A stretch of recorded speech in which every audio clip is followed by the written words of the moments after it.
Morning everyone. I am popping on to do the quickest introduction to this video ever because I am running late as always. It's about 8:30 in the morning and I'm off to pick up my mum because today we are heading down to the Knitting and Stitching show in London, which is really exciting. We haven't been for a couple of years. It's at the Business Design Centre this time in London. Mum and I don't often go to the spring Knitting and Stitching show. We normally go to the autumn one. So I haven't been to the spring one for ages. So I'm really excited to go down today and see all the different stands. I think Tilly and the Buttons are going to be there, Fabric Godmother, and quite a few other well-known names. So I thought I would bring you with me as much as I can. It's often really busy there, so I'm going to try and film as much as I can to just give you an idea of what the show is like. I know I have shared in the past what I've brought from the show once I've been, but I've not really ever tried to sort of film a little bit while I'm there. I don't think I'm going to talk while I'm there, but I will try and show you as best as I can, like the setup and what's there and what's on offer and everything, and a little bit of the travel day, and yeah, just take you along with me. I thought that would be fun. And then, assuming that I do buy things, I will pop back on tomorrow probably and share with you what I brought. So without further ado, I must get going. I'm going to pop in my outfit of the day and what I'm wearing here, and I'm going to get myself ready and go and pick up my mum. So let's go.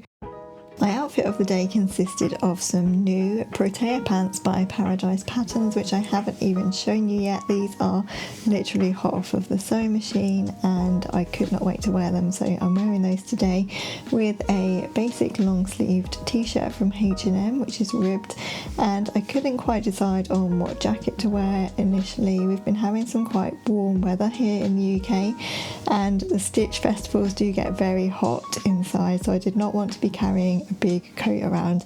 In the end, after a few trials, I went with my denim jacket, which is nice and light, and I paired it with a nice warm cozy scarf.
So we are back. It's the next day now. We had such a lovely day out yesterday. It's always a really good day out, the Knitting and Stitching show, but what I will say is that it was absolutely packed yesterday. It was so busy. When we first got there, it opens at 10 a.m. and yesterday on opening day it went on until 6:30 p.m. Me and my mum normally manage to eke out a whole day there. We are hardcore. We will go around and look, and most often we will stay till the very end. Yesterday we didn't quite make it to the end, but when we first got there at about 10:30, yeah, it was so busy. It's the busiest I've ever seen it there. I'm not sure if I've ever been on opening day before. I think we normally go on like the second day or maybe even Saturday. I can't really remember what days we normally do go on actually. But anyway, it was very, very busy. So I tried to film as much as I could, but obviously it's quite difficult when there are so many people around. There were some really lovely stalls there yesterday though. There were some familiar faces like Tilly and the Buttons, Fabric Godmother, quite a few pattern stands. Avid Seamstress was there, which was really nice. I haven't seen them at a Stitch Festival for quite some time, so it was really nice to see some of their patterns out actually, because there were quite a few Avid Seamstress patterns that I hadn't realised that they actually had. So it's always good to sort of go and see everything laid out, because I think sometimes you do miss things online, or you miss things that pattern brands and fabric brands have to offer because you're not necessarily searching for that thing on their website. So I really love to go and just see things in the flesh, if you know what I mean. Oh, Guthrie Ghani was there as well, and they had some lovely samples made up of all their fabrics and things, so it was really nice to see those in person too.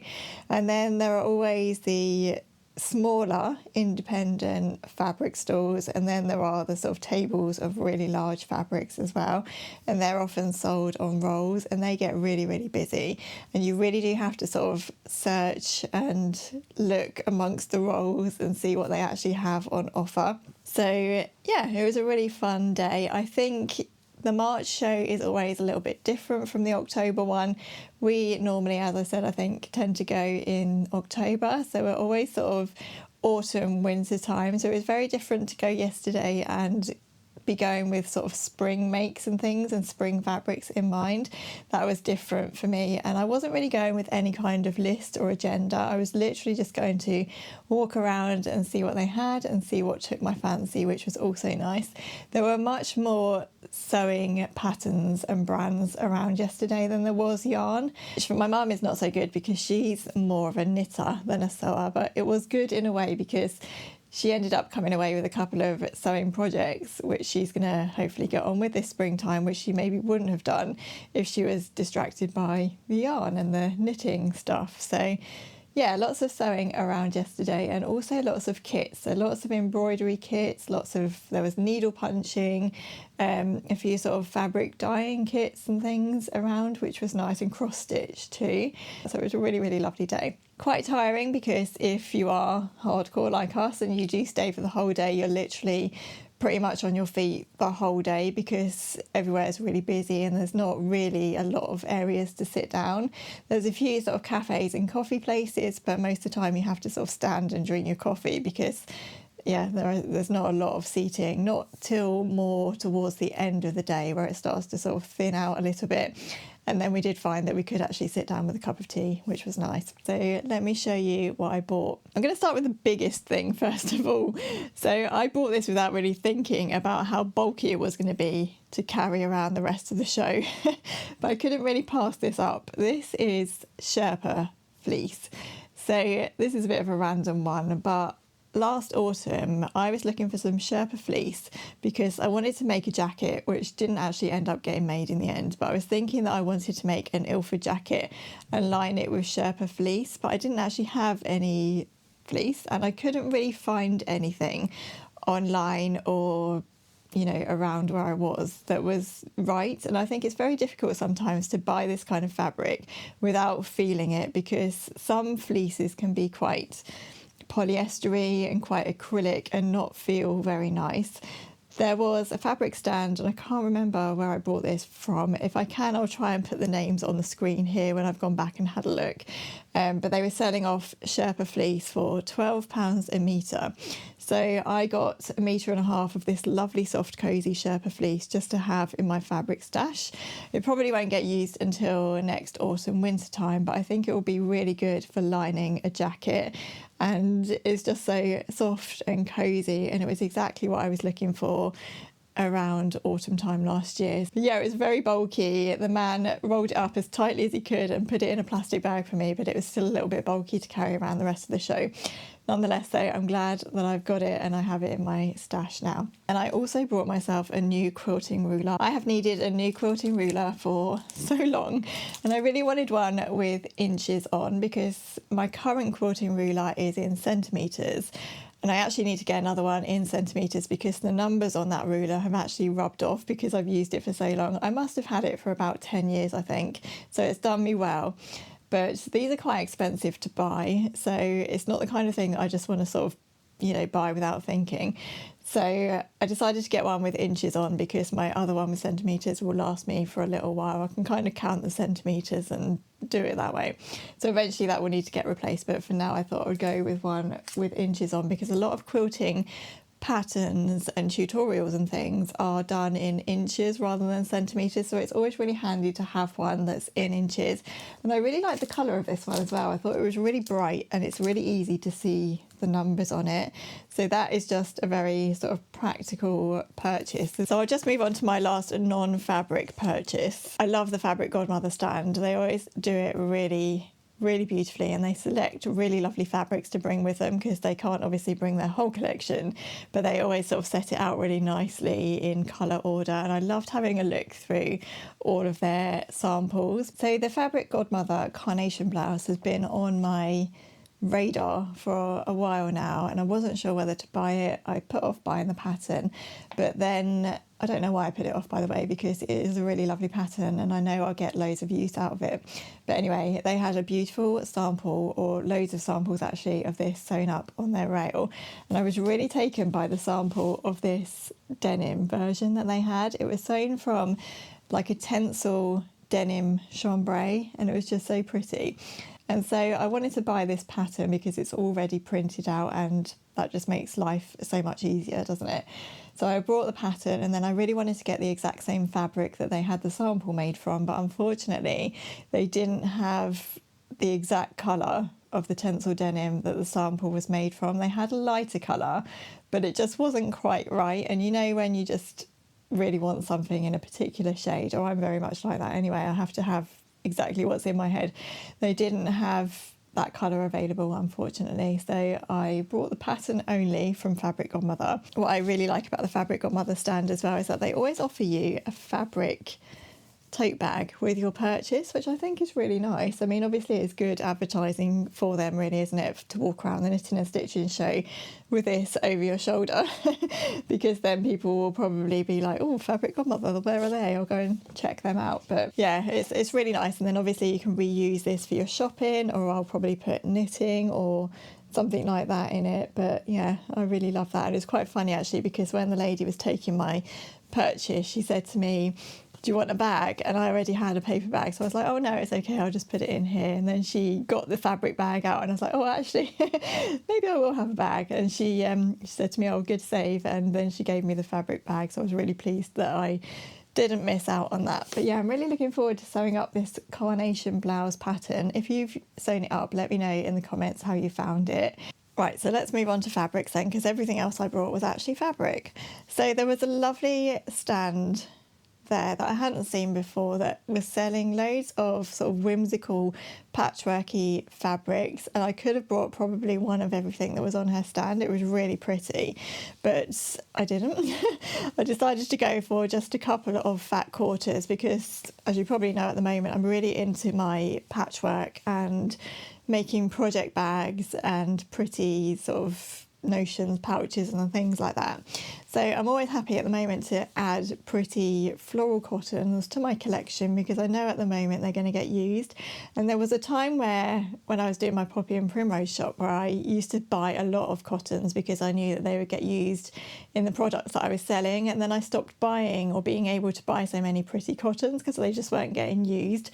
But now, because I'm doing the sewing workshops and I'm sewing samples and I'm also getting into sewing more quilty projects myself, I know that these will get used, and they're so pretty, aren't they? If I hold them up like that. So they really coordinate nicely. So this one obviously larger scale floral, and then this one's complementary sort of ditzy floral, so it would be really nice to use those together in some kind of patchwork design or project bag or something like that. So these are just fat quarters. That much. I hate opening things out. Is anyone else like that? I just like to have them all neatly folded. I never open things out until the very, very last minute because I think they look so pretty all folded up nicely. So I'm going to quickly fold that one back up. Okay, so I brought 4 fabrics ready for spring projects. There was a lovely stand at the show called NH Patterns, and they were new to me. I'm not sure if they're new to everyone, and I'm not sure if they actually are new, and that's why I hadn't heard of them before. So they had loads of patterns on this stand and also a really lovely curated like selection of fabrics. I love it when fabric sellers group things in colour. So if you've got sort of cottons with pink florals in, for example, they'll match with pink denim and pink stripes, so they look really lovely and coordinated, and for me that really encourages me to buy. For some reason I just love to see everything coordinated nicely. Even if I don't buy more than one fabric, for some reason it really does sort of sell the fabrics to me. Anyway, they had some lovely stripe viscoses on their stand, and I really wanted to buy a red and white striped viscose that they had, but unfortunately they didn't have enough left on the bolt that would have been big enough for me to make anything with. I think anything stripy for me is probably going to be a summer shirt, and I really wanted to get 2 meters worth. So unfortunately I couldn't buy the colour that I wanted to buy, but they had this one in their remnants. So this remnant is actually 150 centimetres by 154 centimetres. So I'm thinking that that is quite a good amount, and I should be able to get at least a short sleeve shirt or something from this. I'm just going to undo this so you can see it. My plan would be, if I have enough fabric, to make a long sleeve stripy shirt from this. I wanted the red stripe because when I had my colours done, red was more my colour, so the sort of orangey red will suit me better than blue. Blue isn't actually one of my colours, which I really struggle with because blue is one of my favourite colours. I love denim, so if I ever want to sort of buy or wear a denim, I have to really think about the colours that I'm going to be wearing. I think pale blue doesn't really do a lot for me, but sometimes when I go for a darker, almost navy blue, that's sort of better suited to my colouring. But anyway, this is neither of those colours, but I bought it anyway. So yeah, so I'm thinking long sleeve stripy shirt for the summertime if I can get that out of this 1.5 meters. I'm not sure if I will do that or not, and I'm thinking it's going to be okay to wear this stripe against my skin tone, even if it's not one of my colours, because if it's a shirt I will most probably be wearing it not right up against my face.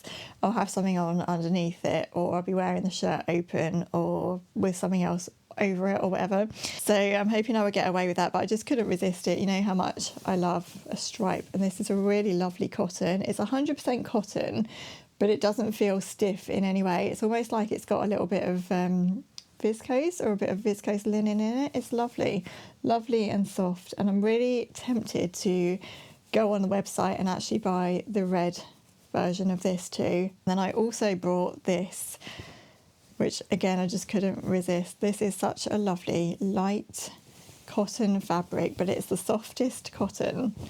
I think it's almost like a gauze actually. It was listed as 100% cotton, but it feels really soft. This is definitely the kind of cotton that I like, that's really soft. You can see how drapey it is just by me hanging it here, and I just thought the embroidered flowers on this were so pretty. So no exact plans for this, but it will definitely be a blousey kind of top of some sort. I've got 1.5 meters of this, and it's 150 wide, so I will easily get a top out of this of some kind. So pretty, isn't it? Next, I actually brought this viscose linen from the same stand that I got the Sherpa fleece from, so 2 beige fabrics from the same stand. So this is a lovely slub linen it was listed as. This I want to use for a pair of drawstring trousers. As you know, I have plenty of pairs of drawstring wide leg trousers, but I do wear them all the time, and I don't have a cream pair. And last summertime, I really felt like a cream pair was missing from my wardrobe. And I know that I would get loads of wear out of these, even if they're just loungewear trousers. I love the colour of this as well because it's not white, it's not too light, so hopefully it's not going to be too see-through, and I think it will go really nicely with lots of things I already have already. So my last purchase was some denim.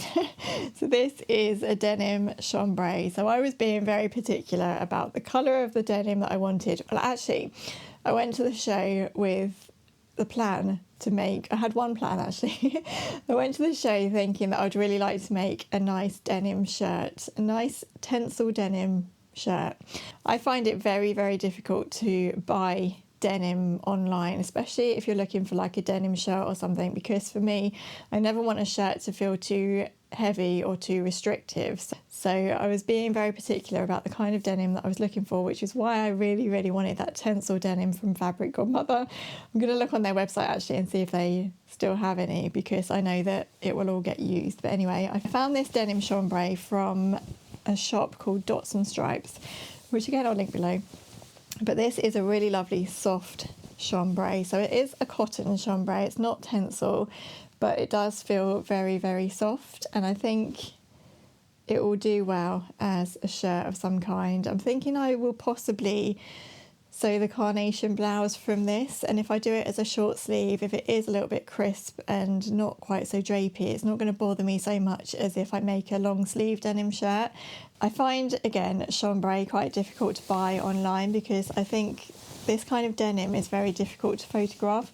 So it's hard to get the exact shade in a photo online, and then often when you buy it and you receive it, it's a different sort of shade of blue to what you want. But anyway, so yeah, that was everything that I bought yesterday at the Knitting and Stitching show. I really could have bought more actually. There were loads of lovely fabrics there. I really could have bought loads and loads of cottons just for unplanned blouses.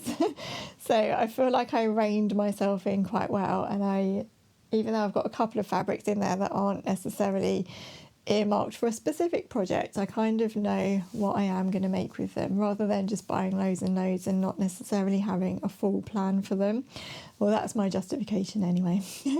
So I really hope you've enjoyed today's video. I hope you enjoyed coming along to the show with me. But hopefully it gave you a really good idea of what the shows are like. I'm so glad that at the moment these shows are still going on here in the UK, and I hope they continue to do so. If you have enjoyed today's video, please do give it a like, and don't forget to subscribe to my channel if you haven't already. I'd love to have you as a subscriber. I have so many videos planned coming up. I feel like my video mojo has really returned lately, and I've got so many videos I want to make and film for you, so please do subscribe so you don't miss out on any of those. There's going to be some spring sewing inspiration, also some videos which I hope are going to be helpful in terms of buying fabric online and things like that. And I also have a little knitting series coming up as well, which I've been asked for over on Instagram and here on YouTube, so I really hope that will be helpful as well. So subscribe so that you don't miss out. You can also follow me over on Instagram, and I have Patreon as well if you want some more in detail, behind the scenes, extra videos and things. Take care everyone. I hope you have a lovely weekend, and I'll look forward to seeing you next week. Bye.